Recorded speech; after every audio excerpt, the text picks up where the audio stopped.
Hey there, it's Aaron, and it is a little after 11 on July 31st, 2016, and I thought I'd make a video in advance for something coming up on August 3rd. Coming up August 3rd of this year will mark 10 years since Arthur Lee passed away. For those of you who are unaware, and I'm sure there are many of you who know the person that I'm talking about, Arthur Lee was the founding member of the rock group Love, who were together sometime in the late 1960s and reformed every so often up until Arthur Lee passed away. What would have been until Arthur Lee passed away in August 2006. But before I go into the albums and talk about them, I would like to talk about how I came to know of Arthur Lee and Love. From memory, before Arthur passed away, I just remember hearing the name of Love. I never heard their I never listened to their music. I was a little bit familiar with their name. But it was after. Now, when Arthur Lee passed, it would have been August 3rd, 2006. I would have still been in camp for my third year, and I remember finding out about it either, well, I was in summer camp, so probably when I had access to, when we went to the computer lab, maybe I checked out rollingstone.com and maybe found out that he passed away, installed that, or it was when I got back home and I read online about Arthur Lee passing away. Soon after learning about his passing, that time I was listening to Alice Cooper's radio show. And it was easier then to listen to his show because it was still on my local radio station. And then after they got rid of it, I had to listen online, which was sort of a pain, but now it's easier. But the point being, I was listening to Alice Cooper's radio show, and Alice would not stop talking about Arthur Lee. He was talking about how great they were. I think it was in November when I bought Forever Changes through iTunes. I listened to it and I thought, okay, it's good, but I'm not gaga over it. So I went on some sort of a Alice Cooper message board, which I think was from his site for his radio show. And the people on there were saying to me, don't worry, just keep listening to it. It's a grower. It's a grower. So about 4 or 5 listens later, I thought, okay, I like this album. I mean, I liked it before, but okay, I like it more. Around the 8th, 9th, or 10th time, I thought, okay, I would probably put this on a list of my top favorite albums. I don't know where, probably in the 60s, 40s, or whatever.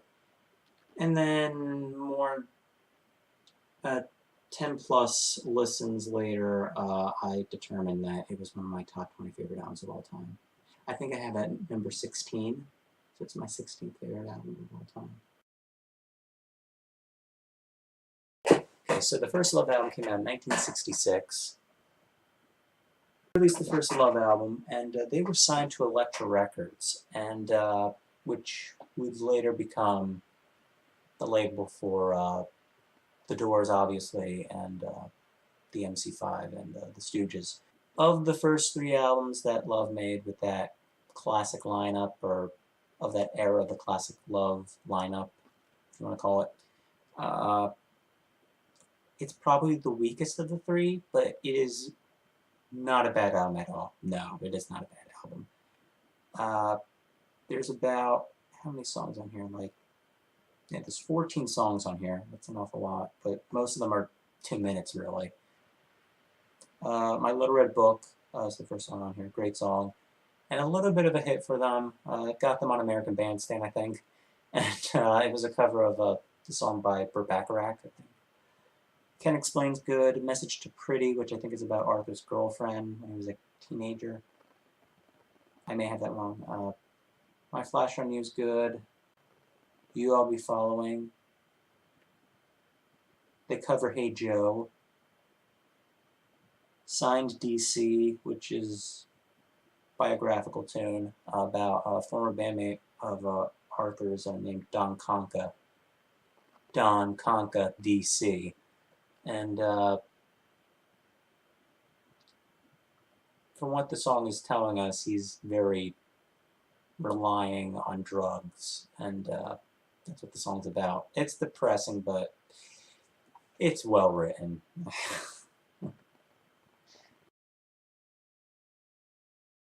Sometime in early 1967, the band released their second album, Capo, which is another one I got from iTunes here. So here it is. So, Capo, it's a stronger album than their debut. The first side is amazing, but then you come to the second side, it gets a little overblown and goes on way too long. But overall, it's a good album. I really like Capo. I have a lot of time for it. There's only 7 songs on here, so Stephanie Knows Who is fun. Orange Skies is beautiful. Que Vida has a little bit of a dark humor in it. 7 and 7 is wonderful song. I think you can call that their punk track, just because it's so fast, and I think it's the shortest song on here. It's a little over it's 2 minutes and 17 seconds. And the story goes is that they had the hardest time recording the drum part. So it went from Arthur playing the drum part to Snoopy playing the drum part, and they just went with one or the other, so they don't know who played drums on the track. Castle's good. She Comes in Colors is a favorite of mine. And the album closes with a very long song on close to 19 minutes, Revelation, which is just really the guys messing around in the studio, just playing this really long jam track, and it can become very boring. And I think the guys in the group have all said that, wow, we really shouldn't have recorded that. So with 5 members, the group made their 3rd album, and in the process they were making an album that is considered to be their best album and a masterpiece in every sense of the word. Yep, this is my vinyl copy. I got this from Discogs for a pretty good price. It is a reissue, but it is on the Elektra label. It has the Love logo on it, so I'm not going to zoom in. You can just look at that. Wonderful album. And then I mentioned that I got it from iTunes, but then years later I decided I wanted a hard copy version of it. So to make it, so instead of just getting the same thing again, I decided to get that and something else. And I got the collector's edition of the album. This is a thing you see on a lot of reissues today.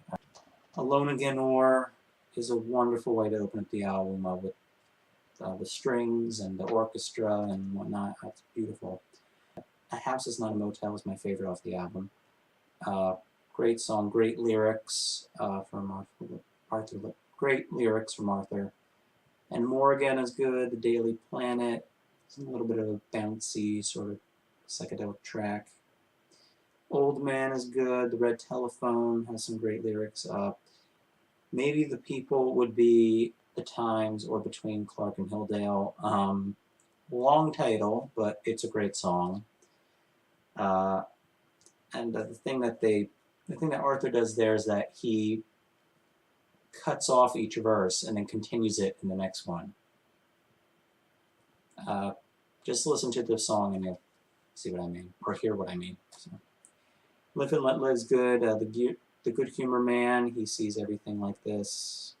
Bummer in the Summer, wonderful. And then it ends with the beautiful You Set the Scene. Now, as for the second disc on this, it's an alternate mix of the album, which I, in all honesty, haven't really listened to all that much. I probably listened to it as a whole, probably, I'm going to say about probably 2 or 3 times. Wonderful album. Highly recommended if you do not have Forever Changes. Get it now.